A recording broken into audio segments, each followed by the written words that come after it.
नाज़रीन, हमें मारूफ में शैतान डॉक्टर खाकान नजीब साहब ने ज्वाइन किया है। बहुत शुक्रिया डॉक्टर साहब, आपने हमें वक्त दिया। दो बातों पे मैं आना चाहूँगा। एक तो बिल्कुल इमीडिएट सिलसिला है कि जी ये अगर 1000 अरब रुपए की कैपेसिटी पेमेंट ख़त्म हो जाए तो 22 रुपए यूनिट नीचे आ जाएगा, इसके कितने चांसेस हैं? और सेकेंडली, हम इंटरनेशनल जो आर्किटेक्चर है, इसका फाइनेंशियल आर्किटेक्चर, क्या ये तब्दील होने जा रहा है? मगर पहले इस बात पे कि क्या ये रिलीफ हम एक्सपेक्ट करें? देखिए जी, सबसे पहली ये बात है कि ये आईपीपीज़ के साथ जो हम इस वक़्त काम कर रहे हैं, उसका जो नतीजा है, वो निकालना है कि कितना उनसे रिलीफ़ लिया जा सकता है। एक 1994 के आईपीपीज़ हैं और 2002 के आईपीपीज़ हैं। इनसे तो हमने टेक और पे से निकल कर टेक एंड पे पर जाना है, यानी कि इनकी पेमेंट्स को ख़त्म करना है। ये जो रिलीफ़ इनसे आएगा, वो 1 डेढ़ रुपए का रिलीफ़ है। ओवरऑल जो 34 रुपए इस वक्त एवरेज आपका बिल है, उसमें 19 रुपए के करीब आपकी कैपेसिटी पेमेंट है। एक तो इसको इस तरह समझिए। फिर जो दूसरा रिलीफ है वो आएगा अगर आपके 2015 के जो सीपेक के माहदे हैं, उनमें आप अपने डेट को रीप्रोफाइल कर लेते हैं। ये है टोटल रिलीफ। ये कहीं एक्सपेक्ट किया जा रहा है कि 3 से 6 रुपए के दरमियान जो 19 रुपए की आपकी कैपेसिटी पेमेंट है, इसमें ये रिलीफ आ सकता है। इसके अलावा और भी रिलीफ पॉसिबल है और एक फिगर दिया जा रहा है अथॉरिटीज की तरफ से, अप टू 12 रुपीज यूनिट, यानी कि 34 रुपए के बिल में से 12 रुपए कम हो। एक मैंने आईपीपीज का समझाया। एक रिलीफ है कि 3 रुपए 50 पैसे के करीब आप एक डेट की मार्कअप की पेमेंट कर रहे हैं। ये डेट है जो पार्क्ड है कहीं पे और इसकी पेमेंट कंज्यूमर कर रहा है। 3 रुपए आई थिंक 28 पैसे है।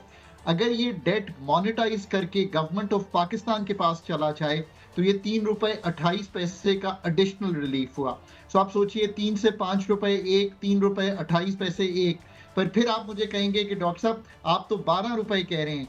तीसरा रिलीफ ये है कि आपके बिल में, जब आपके घर में बिल भेजता हूं, तो एक जीएसटी है, एक एडवांस इनकम टैक्स है, एक एक्साइज ड्यूटी है, एक प्रोविंशियल ड्यूटी है, एक 35 रुपए पीटीवी का चार्ज है। अगर इस सब को इकट्ठा किया जाए तो ये एक खातिर खा पेमेंट बन जाती है। ये है 12 रुपए तक की उम्मीद कि ये अगर 3 चीजें हुकूमत, लेकिन डॉक्टर साहब, हुकूमत जो क्लेम करती है कि 1000 अरब रुपया जो है वो बचाकर हम रिलीफ देंगे और 22 रुपए तक का क्लेम किया जा रहा है, अगर ये होता है ऐसा तो फिर जो सोलर सार्फिन है उनका जो है रेट, उस पर भी कट लगाया जा रहा है। सोलर की सरमायाकारी जो कि इतनी बड़ी हो चुकी है, तकरीबन हर घर पर जो है वो सोलर एक प्लांट लगा हुआ है, वो तो सरमायाकारी की हौसला शिकनी हो जाएगी। और उसमें वो क्या ये किस तरफ मामला जाएंगे सर? उस तरफ रिलीफ मिल जाएगा, इधर भी कट करके वो 10 रुपये से 6 रुपये से 10 रुपये कर रहे हैं इसका रेट, तो फिर ये बैलेंस तो नहीं होगा। फिर तो एक तरफ आप हौसला शिकनी कर रहे हैं, दूसरी जानिब रिलीफ दे रहे हैं। एक तो इम्पॉर्टेंट बात याद रखने की ये है कि एनर्जी का ये जो आईपीपीज, ये जो टैक्सेस हैं, और तीसरी बात मैंने आपके सामने रखी जो डेट सर्विसिंग सरचार्ज है, इन तीनों को जब आप हैंडल करें तो ये 12 रुपए को अगर आप 1 लाख यूनिट से मल्टीप्लाई करें तो ये 1200 अरब रुपया ही बन जाता है। इस तरह ये 1000 अरब का फिगर आ रहा है। अब आप इसको इस तरह ये देखिए कि जो ओवरऑल एनर्जी सेक्टर है जिसको ठीक करना है, ये इतना सादा नहीं है कि आईपीपीज को ठीक करने से हम एनर्जी सेक्टर को ठीक कर पाएंगे, या हम डेट सर्विसिंग सरचार्ज को ठीक करने से, या हम जिस तरह मैंने कहा कि आप टैक्सेस अगर इनडायरेक्ट उठा दें, आपको पूरे डिस्कोस के नेटवर्क को, जो कि बहुत ही इस वक्त जिसे आप कहेंगे ब्लीडिंग है, जेनकोस को प्राइवेटाइजेशन में लेकर जाना है। आपने इसी तरह एनर्जी पॉलिसी अपनी ठीक करनी है। इसी तरह जो कैरिंग कैपेसिटी है, ये जो 43,000 मेगावाट लगा हुआ है, ये बनानी है। ये एनर्जी सेक्टर बहुत बड़ी रीऑर्गेनाइजेशन मांगता है। एक और बहुत इंपॉर्टेंट बात आपने की कि ये सोलर की आखिर क्या स्टोरी है। देखिए, सोलर की स्टोरी ये है कि मैं हर फिगर आपको दे सकता हूं, पर ये नहीं बता सकता कि पूरे मुल्क में सोलर आखिर आपके रूफ टॉप्स पे लगा कितना है। ये एस्टिमेट कहीं 3000 से 8-10 हजार मेगावाट तक का आ रहा है।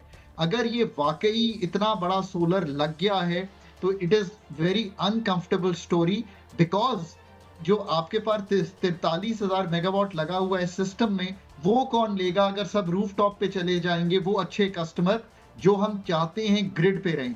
डॉक्टर साहब, मैं आपकी तवज्जो एक और स्टोरी की तरफ ले जाना चाह रहा हूँ। ये आज 2 दिन पहले एक रिपोर्ट आई है वजारत खजाना की जानिब से कि जो वफाकी हुकूमत के ज़ेर इंतज़ाम सरकारी इदारे हैं वो 5,900 अरब रुपए का 10 सालों में नुकसान कर चुके हैं। और दूसरी जानब एक खबर यह है कि SDPI और वजारत पेट्रोलियम की जो प्रेस रिलीज मेरे पास भी है, ये मैं स्क्रीन पे दिखा भी रहा हूँ, और अमेरिकन इदारों की तहकीकाती रिपोर्ट जो सामने आई है उसके मुताबिक पाकिस्तान में तेल और गैस के 364 साल तक के तवानाई की ज़रूरियत को पूरा करने के ज़खायर जो है वो मौजूद हैं, और हम 18 अरब डॉलर का जो पेट्रोल तेल है वो बरामद करते हैं और LNG बरामद करते हैं। और पाकिस्तान में तेल के ज़खायर जो इन रिपोर्ट्स के मुताबिक है वो 224 साल के लिए और गैस के ज़खायर 140 साल के लिए हैं। और बहुत से ऐसे ज़खायर हैं जिनको हमने कैप किया हुआ है, और बहुत सी ऐसी लीकेजेस हैं जिसमें 200 MMCFD गैस है जो लीकेजेस की नज़र हो जाती है। और एक जानब डॉक्टर साहब 5,900 अरब रुपए का ये जो है नुकसान इदारे करने हैं, और दूसरी जानब हमारे पास इतनी दौलत मालामाल मौजूद है जो कि हम खुद कफील हो सकते हैं इतने 100 साल के लिए। हम इस तरफ इस दौलत को क्यों नहीं लगाते और इस तरफ से हम अपना इंपोर्ट बिल क्यों नहीं कम करते, और इन इदारों को जो इतना खर्च कर रहे हैं और इतना जो इनके लिए हम इंजेक्ट भी कर रहे हैं, सालाना तकरीबन 393 अरब रुपए का 6 माह में नुकसान कर गए, तो फिर ये ऐसा हुकूमत को पॉलिसी अपनानी चाहिए कि इनका पैसा उधर सरमायाकारी करनी चाहिए और हुकूमत जो है वो खुद कफील हो जाए। जी डॉक्टर साहब, मैं जब गवर्नमेंट में आया 2008-9 की बात है काजी साहब, तो मैंने डेटा मांगना शुरू किया इन्हीं अदारों पे, तो मालूम पड़ा कि किसी ने डेटा भी इकट्ठा नहीं किया हुआ था। 2012 में मैंने एक पहली किताब लिखी, ये जो अभी आप फिगर बता रहे हैं ये उसी किताब की जो कंटिन्यूएशन में हम लिखते रहे और उसको हमने ईयरली फीचर बनाया। जो 2024 की किताब है वो ये कहती है कि जो हमारे टॉप 20 SOEs हैं मुल्क में, याद रखिए 85 SOEs हैं जो सरकार चला रही है कमर्शियल, उनकी 86 के करीब सब्सिडरीज हैं और बाकी बहुत से नॉन कमर्शियल अदारे हैं जो सरकार चला रही है। ये जो टॉप 20 हैं जिसमें डिस्कोस भी हैं, पाकिस्तान रेलवे, नेशनल हाईवे, इन सब को मिलाएं तो ये तकरीबन 10 साल में, जिस दिन हमने किताब लिखना शुरू की से लेकर आज तक, मालूम ये पड़ा है कि 20-22 अरब डॉलर के एक्यूमुलेटेड लॉसेस 5,900 अरब के हैं।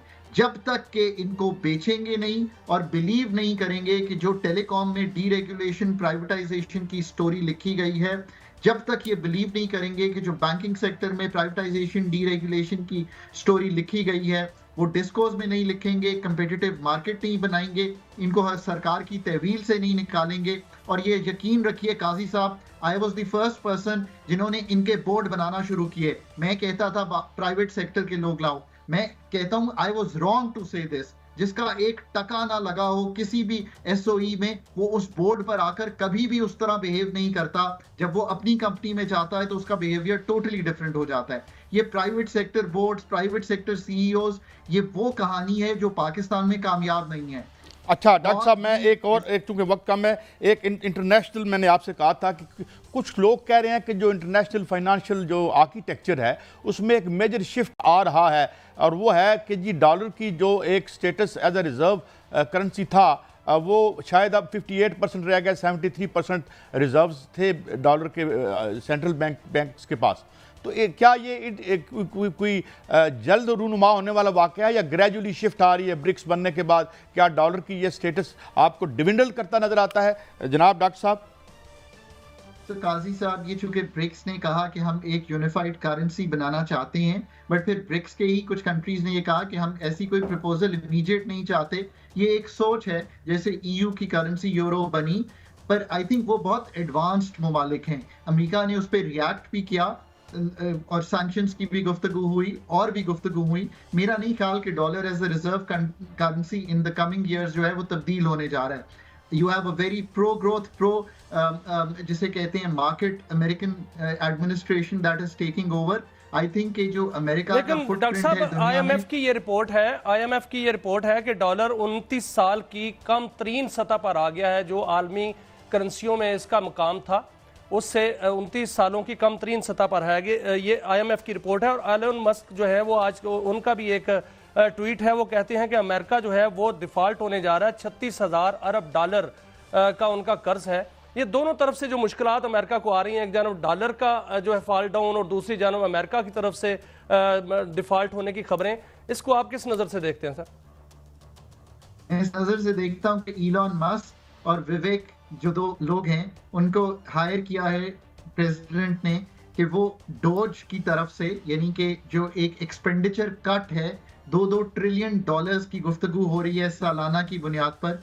मैं कभी कभी बड़ा खुश होता हूं कि जो अमेरिका में वो करने जा रहे हैं वही काम, वही सर्जरी एक्सपेंडिचर रिफॉर्म्स की, जिसमें पाकिस्तान में एक्सपेंडिचर कट्स, डिविजन्स को कम करना, ये एसओईज को अपनी तहवील से निकालना, इनकम सपोर्ट प्रोग्राम को प्रोविंसेस की सतह पर देना, डिविजन्स 17 ऐसे हैं जिनको प्रोविंशियल तहवील में देना, ये सारे काम वही हैं जो एग्जैक्टली अमेरिका में काम वो करने जा रहे हैं। HR को कम करना, जो फुटप्रिंट है गवर्नमेंट का उसको रेगुलेटरी फ्रेमवर्क्स में भी कम करना। This is exactly the same story that Elon Musk is telling there, which I am telling you here.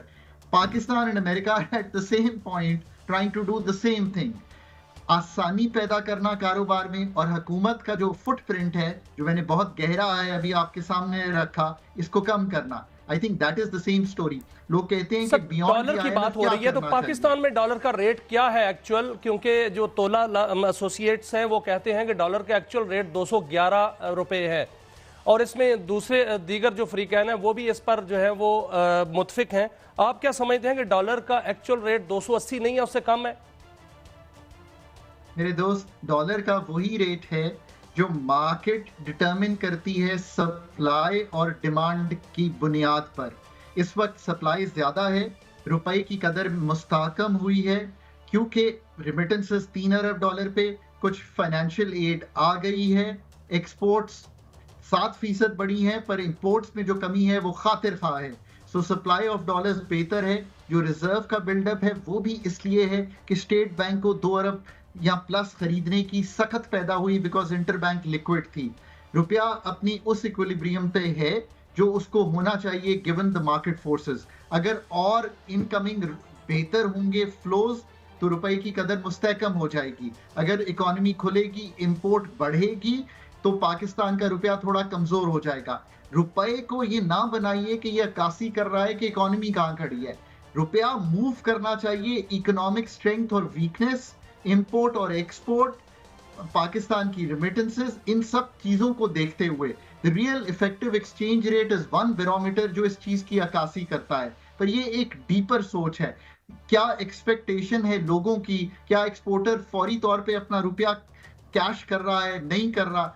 इस वक्त चूंकि एक्सपेक्टेशन कोई ऐसी नहीं है कि रुपए में कमजोरी दिखाई देती है, प्लस जो अफगान ट्रांजिट ट्रेड को और स्मगलिंग को संभाला है इस्टेब्लिशमेंट ने, उसने बहुत से जो डॉलर का आउटफ्लो था उसको रोक दिया। हमने BC जो हमारे मनी चेंजर्स थे उनको खत्म कर दिया और उसको फॉर्मलाइज कर दिया। रेमिटेंस 2.5 से 3 अरब इसलिए चली गई बिकॉज आपने देखा पाकिस्तानी भी बाहर गया, फॉर्मल चैनल्स पे भी रेमिटेंस आई, डिजिटाइजेशन ने भी हेल्प की। ये सारी वो चीजें हैं जो पाकिस्तान में सप्लाई ऑफ डॉलर को बेहतर रखे हुए हैं। So let's rely on the market. Doctor साहब थैंक यू, ये बहुत एक अच्छी आपने कही। कौन चाहता है कि उसका मुल्क जो है वो तरक्की न करे? बहुत शुक्रिया।